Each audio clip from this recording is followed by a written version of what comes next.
오늘이 75주년을 맞이하는 광복절, 대한민국 해방의 역사가 75년을 맞이하는 날입니다. 우리 민족이 나라를 잃어버리고 가슴에 한이 맺힌 눈물로 이 땅을 적셨지만은 하나님의 은혜로 자유와 해방을 얻은 지 75주년을 맞이하는 광복절 주일입니다. 36년간 일본 사람들에게 종살이하며 나라도 언어도 문학도 역사도 양심도 태극기도 애국가도 성씨도 송두리째 뺏기고 짓밟히고 억울함을 당했던 그 암울함 속에서도 자유와 평화를 되찾게 된 것은 하나님의 은혜요, 광복의 기쁨입니다. 뜻이 있고 조국을 사랑하는 사람이라면 이 민족의 역사를 눈물 없이는 읽을 수가 없을 겁니다. 함석헌 선생님의 뜻으로 본 한국 역사를 보면 이렇게 기록이 되어 있어요. 쓰다가 말고 붓을 놓고 눈물을 닦지 않으면 안 되는 이 역사, 눈물을 닦으면서도 쓰지 않으면 안 되는 이 역사, 셰익스피어를 못 읽고 괴테를 몰라도 이 역사는 반드시 알아야 한다. 그래 수천 년을 두고 매맞고 짓밟히고 조롱받고 속임당하는 이 백성을 생각하면 눈물 없이는 넘어설 수 없는 우리의 역사. 일본 정부는 만에 하나 일본이 대동아 전쟁에서 치면은 한국의 애국지사들이나 교회 지도자들이 봉기를 일으키며 수많은 일본 사람들이 희생될 것을 염려한 나머지 20만 명의 명단을 작성하고 1945년 8월 17일 방공호에 집어넣고 가스로 사살하라는 지령을 비밀리에 한국 전 지역에 내렸다고 합니다. 1945년 8월 17일이면 한국의 우국지사와 교회 지도자들이 죽을 수밖에 없었는데 하나님께서는 1945년 8월 6일 B-29라고 하는 비행기를 띄워서 성냥깍만한 폭탄을 떨어뜨려 가지고 히로시마, 나가사키에, 히로시마에 살고 있던 사람들이 하늘에서 떨어지는 조그마한 성냥깍 같은 걸 구경하고 있다가 웬걸 갑자기 폭발하는데 34만 명의 인구 중에서 20만 명이 사망을 했다고 하죠. 일본 천황이 미국 미주리 함대의 그 유명한 메가다 장군 앞에서 무조건 항복을 했습니다. 그것이 바로 75년 전 얘기입니다. Unconditional surrender, 조건 없이 항복한 거예요. 우리 민족은 태극기를 흔들며 거리로 뛰어나왔고 교회에서는 시온의 영광이 빛나는 아침 내었던 종들이 돌아오네, 슬픔과 애통이 변하여 기쁨이 되니 시온의 영광 비춰오네. 일본의 내촌 선생이 비문에 이렇게 기록을 해놨답니다. 나는 조국을 위하여, 조국은 세계를 위하여, 그리고 세계는 그리스도를 위하여. 애국이라고 하는 것은 먼 데 있는 것이 아니라 굉장히 가까운 데 있는 것이 애국입니다. 한 사람 한 사람이 정직하게 사는 것이 애국인 것을 믿으시기 바랍니다. 학생은 열심히 공부하는 것이 애국이에요. 근로자는 성실하게 상품을 만드는 것이 애국이에요. 공무원은 친절하게 봉사하는 것이 애국이에요. 법관은 공정하게 정의대로 재판하는 것이 애국인데, 군인은 국토방위에 최선을 다하는 것이 애국이고, 상인은 속임수 없이 신뢰하는 것이 애국이고, 정치인은 국민을 위하여 정직하게 정치하는 것이 애국이고, 교인들은 쉬지 않고 나라를 위해서 기도하며 내 이웃을 내 몸과 같이 사랑하는 것이 애국인 줄 믿으시면 아멘 하시기 바랍니다. 미국의 유명한 사상가 문필가는 헨리 드로라고 하는 사람인데, 그 사람이 말하기를 국가에 봉사하는데 세 가지 방법이 있다고 그래요. 육체로 봉사하는 것이 있고, 두뇌로 봉사하는 것이 있고, 양심으로 봉사하는 것이 있다고 했습니다. 오늘 여러분들 뭐로 나라를 봉사하고 계세요? 각계각층의 역사의 의식을 가지고 조국을 위해 헌신하는 소수의 사람들이 되기를 주님의 이름으로 축원합니다. 그러기에 케네디 대통령이 죽기 전에 여러분들은 나라가 무엇을 해줄 것인가 기대해보기보다는 내가 나라를 위해서 무엇을 할 것인가 생각하고 기대해보라고 했습니다. 우리 조국에는 아직도 할 일이 많습니다.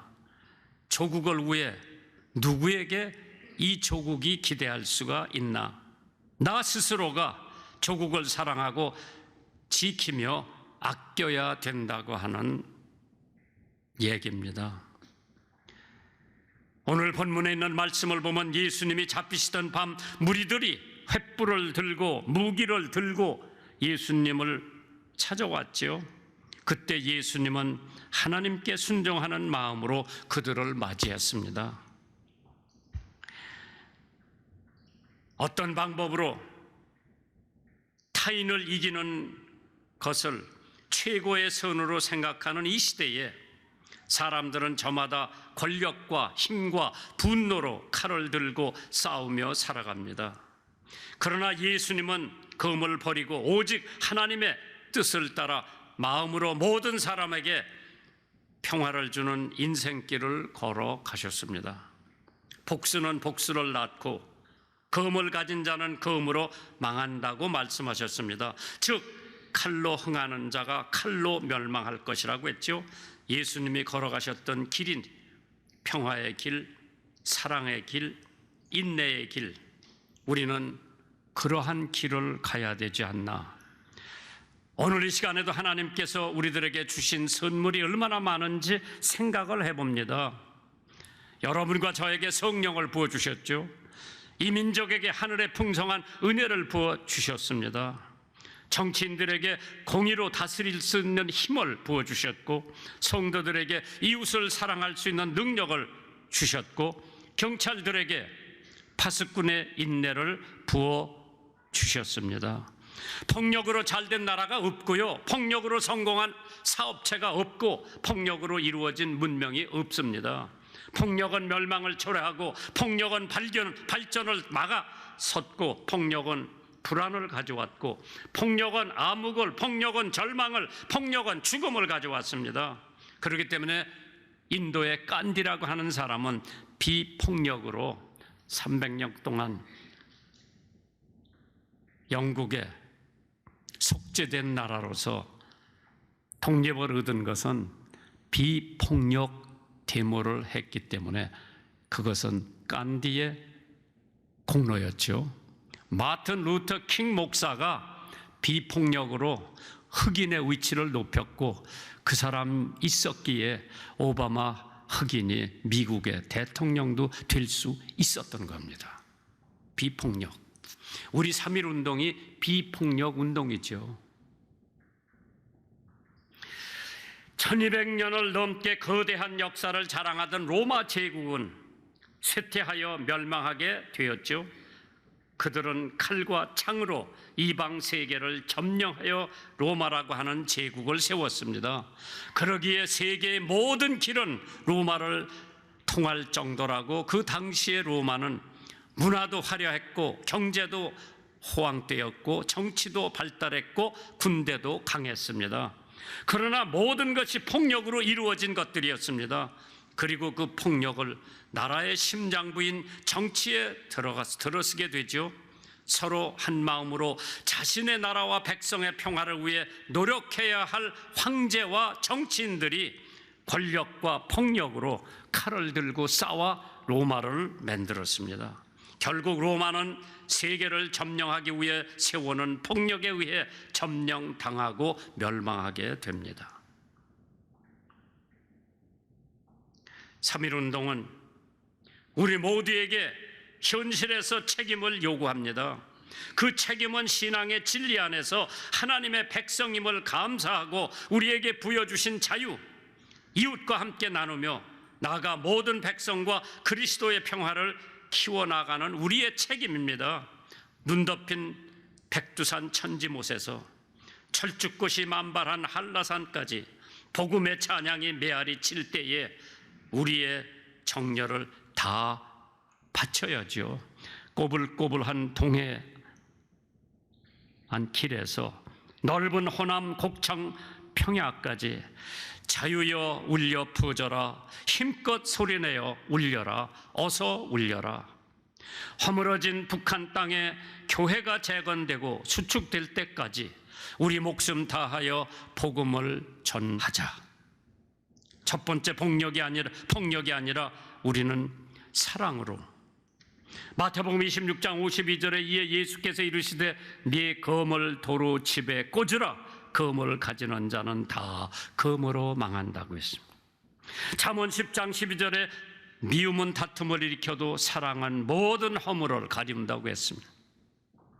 요한복음 13장 34절에 예수님께서 새 계명을 너에게 주노니 서로 사랑하라. 내가 너희를 사랑한 것 같이 너희도 서로 사랑하라. 사랑은 허다한 허물을 덮는다고 했습니다. 우리 안에 하나님의 사랑이 없기 때문에 우리 주변에 어두움으로 가득 차 있습니다. 어두움은 우리가 사랑할 때 떠나갑니다. 예수님께서 서로 불쌍히 여기고 용서하며 사랑하라고 계속 가르쳐 주셨습니다. 마태복음 9장 13절에 너희가 가서 내가 긍휼을 원하고 제사를 원치 아니하노라 하신 뜻이 무엇인지 배우라고 그랬죠. 예수님은 폭력 아닌 사랑으로 모든 것을 해결하셨습니다. 초대교인들은 다른 사람을 넘치게 사랑하고 헌신적으로 섬겼다고 하죠. 서기 165년 전염병이 로마 제국 전체를 삽시간에 퍼졌죠. 15년 만에 제국 전체 인구 12분의 1이 죽었다고 그러죠. 서기 251년도에도 또 다른 전염병이 돌아 도시가 텅 빌 정도로 되었다고 하죠. 그렇게 전염병 사람들의 생명을 앗아갔던 시기에 비기독교인들은 전염병자들과 접촉을 피하고 자신의 생명만을 보존하라고 노력을 했을 때에 기독교인들은 정반대였습니다. 자신의 희생을 생각하지 않고 교회 밖에 사람들을 치료하는 일을 자신처럼 헌신했습니다. 위험을 두려워하지 않고 병자들의 모든 필요한 것을 돌봐줬습니다. 물론 전염병에 자신들도 전염이 되어 죽어갔지만은 그들은 행복하고 평화롭게 이 세상을 떠났습니다. 죽음도 두려워하지 않는 채 사랑을 실천하다가 장렬하게 죽어가는 기독교인의 모습을 보면서 주변 사람들은 크게 감동을 했다고 합니다.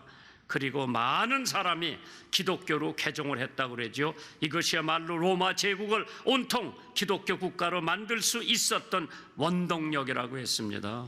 폭력이 로마 제국을 세운 것이 아니라 사랑이 폭력으로 얼룩진 로마 제국을 치유하고 회복시켰습니다. 요한복음 15장 13절에 사람이 친구를 위하여 자기 목숨을 버리면 이에 더 큰 사랑이 없다고 했습니다. 너희가 나의 명한 대로 행하면 곧 나의 친구라. 두 번째로 폭력이 아닌 사랑이라고 했는데 두 번째는 폭력이 아닌 용서라고 그랬어요. 마태복음 26장 53절 오늘 본문에 있는 말씀입니다. 너는 내가 내 아버지께 구하여 지금 12영 더 되는 천사를 보내시게 할 수 없는 줄 아느냐. 내가 만일 그렇게 하면 이런 일이 있으리라 한 성경이 어떻게 이루어지리요 하시더라. 무슨 말씀인가 하니요, 예수님은 12영을 불러가지고 이 사람들을 다 전멸할 수가 있는데 그렇게 하면은 하나님께서 오래전에 약속하신 예언이 이루어지지 않기 때문에 내가 십자가에 죽는 것이 바람직하다고 한 거죠. 용서. 마태복음 18장 21절에 그때에 베드로가 나와 가로되 주여 형제가 내게 죄를 범하면 몇 번이나 용서하여 주리이까? 큰맘 먹고 베드로가 7번까지 하오리까? 예수께서 가라사대 말씀하시되 내게 이르노니 7번뿐만 아니라 70번씩 7번까지도 용서를 해줘라. 490번이라도 용서를 해주어라. 나는 3번 용서해주면 잘했다고 봐요, 저는. 근데 예수님은 70번에 7번씩이라도 용서를 해줘라. 저 못했어요. 한 번도 어떤 땐 못해줬죠, 우리가. 해밍웨이의 소설에 이런 얘기가 기록되어 있습니다. 어느 스페인 아버지가 집을 나간 아들에게 화해하기로 다짐을 합니다. 아버지는 뒤늦게 양심의 가책을 느끼며 엘리 베랄이라고 하는 신문에 광고를 실립니다. 파코, 화요일 날 정오에 몬테나 호텔에서 만나자 다 용서하겠다. 아빠가 그렇게 신문에 광고를 냈어요. 파코라고 하는 이름은 스페인 애들 중에서 제일 많이 쓰여지는 이름이래요.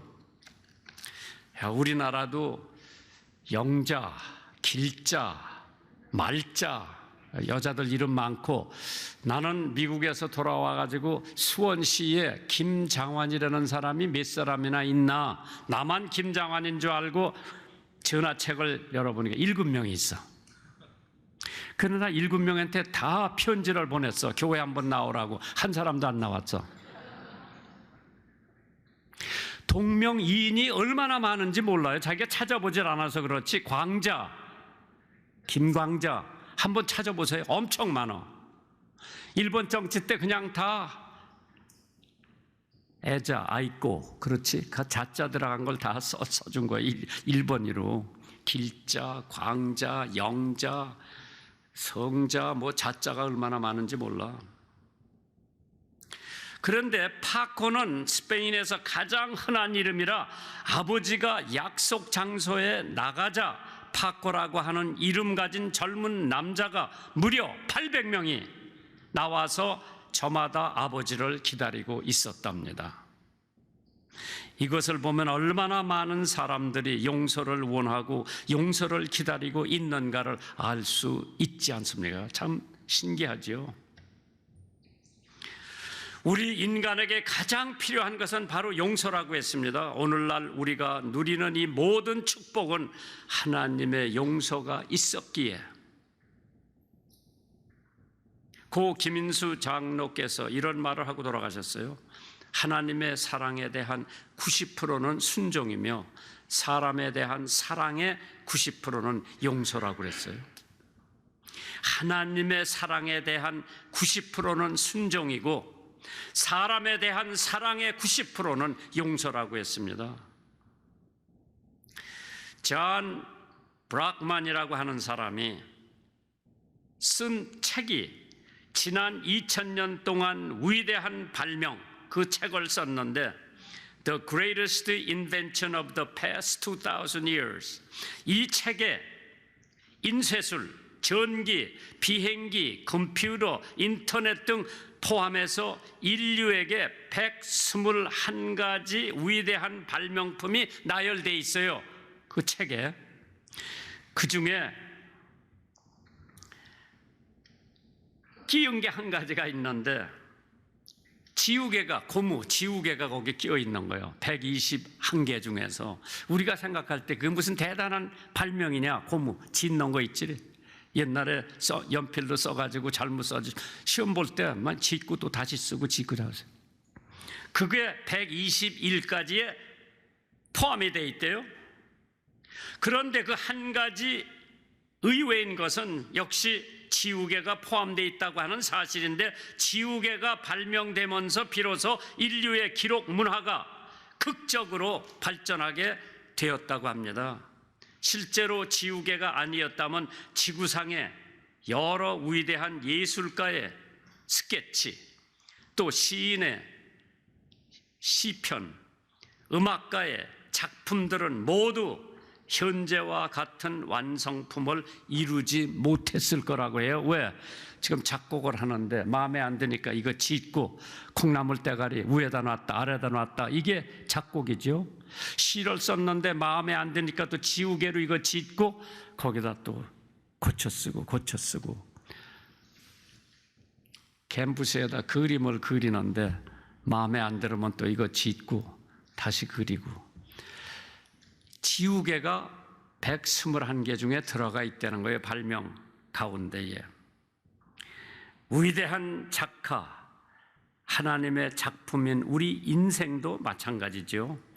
허물 많은 나 같은 인생을 예수님의 용서라고 하는 지우개를 가지고 내가 지은 모든 죄를 다 지어주셨기 때문에 하나님이 저를 보실 때에 의롭게 보시는 건 믿으시기 바랍니다. 마지막으로 폭력이 아니라 절제라고 그랬어요. 술을 마실 줄 아는데 안 마시는 건 절제예요.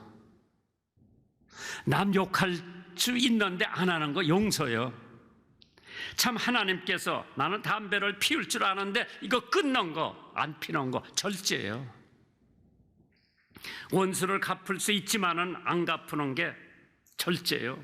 복수를 할 수 있지만은 참는 게 절제죠. 마태복음 26장 55절에 그때 예수께서 무리에게 말씀하시되 너희가 강도를 잡는 것 같이 검과 뭉치를 가지고 나를 잡으러 나왔느냐? 내가 날마다 성전에 앉아 가르쳤으되 너희가 나를 잡지 아니하였도다. 폭력과 권력을 남용하지 말고 절제를 하라고 했습니다. 네로라고 하는 황제가 절제를 못해서 망했습니다. 동망 중에 절제는 가장 큰 보물이라고 했습니다. 선을 행하라. 그리하면 그에게 칭찬을 받으리라. 권력을 이용하여 폭력을 행사하면 그 가운데 평화는 없습니다. 공포와 압제만 있을 뿐입니다. 권력을 남용하고 사치와 허영에 깊이 물든 나폴레옹은 헬레나 섬에서 유배를 당했습니다.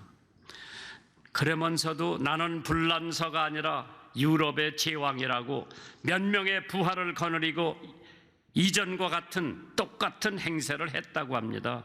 그것을 보러 온 관광객들의 조소와 조롱을 본 그 누이 동생은 우리 오빠가 세상 사람들의 조롱을 받는다니 하며 통곡을 했다고 하죠.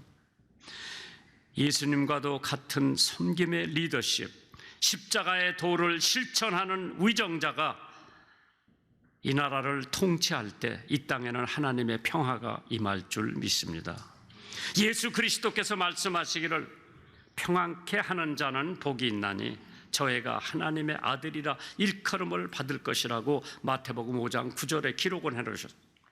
이는 평화한 환경에서 그대로 살아가는 것이 아니고 평화할 수 없는 환경에서 평화를 만들어가는 사람이 복이 있다는 말씀이죠.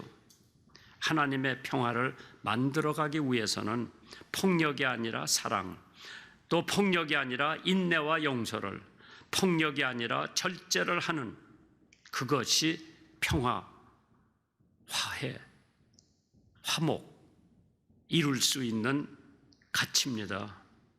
검을 가진 사람은 검으로 망한다. 사랑으로 모든 것을 해결하는 여러분 되시기를 주님의 이름으로 축원합니다.